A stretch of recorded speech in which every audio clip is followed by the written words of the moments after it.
గత ఎన్నికల్లో ఘోర పరాజయాన్ని చవిచూసిన వైసీపీకి వరుస షాక్లు తగులుతున్నాయి. ఎన్నికల్లో కేవలం 11 సీట్లకే పరిమితమైన వైసీపీని పార్టీ నేతలు ఒక్కొక్కరుగా వీడుతున్నారు. ఇప్పటికే పలువురు మాజీ మంత్రులు, మాజీ ఎమ్మెల్యేలు రాజీనామా చేశారు. ముగ్గురు రాజ్యసభ సభ్యులు, 4 ఎమ్మెల్సీలు గుడ్ బై చెప్పారు.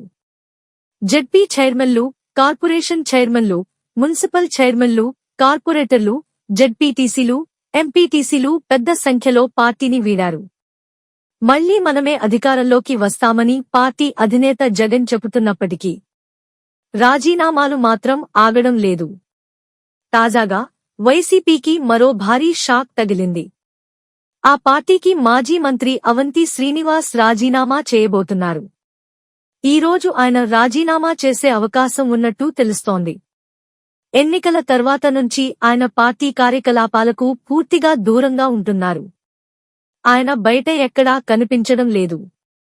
జగన్ వ్యవహారశైలి, పార్టీ పని తీరు నచ్చకే రాజీనామా నిర్ణయానికి అవంతి వచ్చినట్టు చెబుతున్నారు. తన అనుచరులతో చర్చించిన తర్వాత ఆయన ఈ నిర్ణయానికి వచ్చినట్టు సమాచారం. అయితే ఆయన ఏ పార్టీలో చేరుతారనే విషయం ఆసక్తికరంగా మారింది.